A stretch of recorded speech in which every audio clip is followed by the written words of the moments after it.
Israeli আগ্রাসনের বিরুদ্ধে আরব দেশগুলো বরাবরই ফিলিস্তিনিদের প্রতি সংহতি প্রকাশ করে, কিন্তু বাস্তব রাজনৈতিক চিত্র বলছে এই সংহতির পেছনে নেই একমত কিংবা ঐক্য।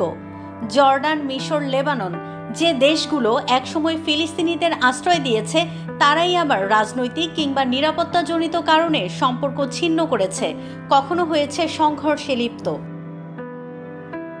জর্ডান 1970 সালে পিএলওর সঙ্গে রক্তক্ষয়ী সংঘর্ষে জড়িয়ে পড়ে, ফিলিস্তিনিদের লেবাননে পাঠিয়ে দেয়, আর লেবাননে গিয়ে তারা পড়ে আরো ভয়াবহ গৃহযুদ্ধে। সাবরা ও শাকিলার সেই গণহত্যা আজও ইতিহাসের নিষ্ঠুর দলিল। মিশর একদিকে গাজার জন্য মধ্যস্থতাকারী, অন্যদিকে গাজার সীমান্ত বন্ধ রেখে ইসরায়েলকে সহায়তা করে চলেছে। শান্তি চুক্তি করেছে প্রথম আরব দেশ হিসেবে, আবার হামাসের রাজনৈতিক শেকড়ও গেঁথে আছে মিশরেই। ধনী আরব দেশ সংযুক্ত আরব আমিরাত 2020 সালে ইসরায়েলের সঙ্গে স্বাভাবিক কূটনৈতিক সম্পর্ক স্থাপন করে, এমনকি গাজায় যুদ্ধ চলাকালেও ইসরায়েলি প্রতিরক্ষা প্রযুক্তি প্রতিষ্ঠানে বিনিয়োগ করে দেশটি।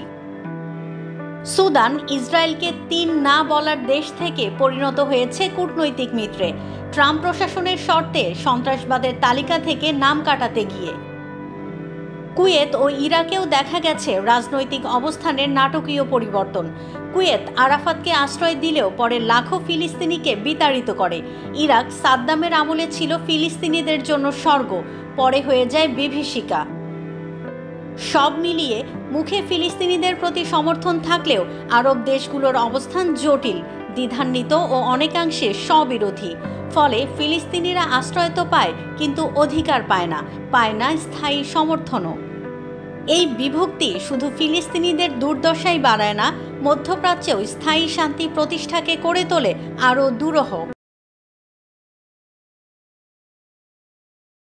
ওয়ালটন আবারও মিলিনিয়ার অফারে ওয়ালটন ফ্রিজ কিনে আপনিও হয়ে যেতে পারেন মিলিয়নিয়ার।